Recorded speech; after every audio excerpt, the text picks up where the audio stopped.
Electronics ગેજેટના વધતા ઉપયોગથી બાળકોની આંખો પર અસર થાય છે। મોબાઈલ, સતત ટીવી જોવી, આ સાથે અન્ય ઇલેક્ટ્રોનિક્સ ગેજેટના વધતા ઉપયોગથી બાળકોને નુકસાન થઈ રહ્યું છે। આ ઉપયોગ બાળકો માટે જોખમરૂપ બની રહ્યું છે। ઇન્ડોર ગેમના કારણે બાળકોની આંખની રોશની ઝાંખી પડી રહી છે, જેના કારણે નાની ઉંમરે ચશ્મા પહેરવા પડે છે। જો તમારા બાળકો વધુ પડતું ઇલેક્ટ્રોનિક ગેજેટનો ઉપયોગ કરી રહ્યા છે તો સાવધાન થઈ જજો। જો બાળકો આખો દિવસ મોબાઈલ કે ટીવી સ્ક્રીન સામે બેસી રહે છે તો ચેતવાની જરૂર છે, કારણ કે નાની ઉંમરમાં જ આંખોના નંબર વધી રહ્યા છે। બાળકોમાં નજીકનું વિઝન ઘટી રહ્યું છે। બાળકોએ નંબરના ચશ્મા પહેરવા પડે છે।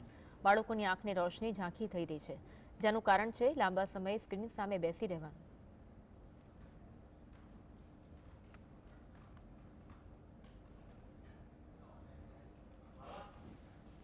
તો વારંવાર મોબાઈલનો ઉપયોગ, આ સાથે સતત ટીવી જોવું જે બાળકો માટે જોખમરૂપ સાબિત થઈ રહ્યું છે। વાલીઓએ ચેતવાની જરૂર છે, કારણ કે બાળકોની આંખની રોશની જોખમમાં મુકાઈ રહી છે। નાની ઉંમરે ચશ્મા પહેરવા માટે બાળકોને મજબૂર થવું પડે છે।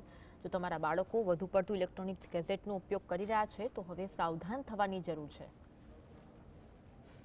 બાળકોમાં આજકાલ આંખના નંબર વધવાનું મુખ્ય કારણ છે ઇલેક્ટ્રોનિક ગેજેટ્સનો વધુ પડતો ઉપયોગ, જેમાં આવે મોબાઈલ, આઈપેડ્સ, વિડીયો ગેમ્સ, જેના આપણે બધા આજકાલ શિકાર થઈ ગયા છીએ। અને જેટલો એનો વધારે ઉપયોગ કરવામાં આવે એટલી નિયર વિઝન વધે છે। આપણું નિયર વિઝન વધે એટલે આંખની એક અકોમોડેશનની પોઝિશન હોય છે જેમાં વધારો થાય છે, જેના લીધે એવું જોવામાં આવે છે કે આંખની લંબાઈ, જેને એક્ઝિયલ લેન્થ કહેતા હોઈએ છીએ, એમાં વધારો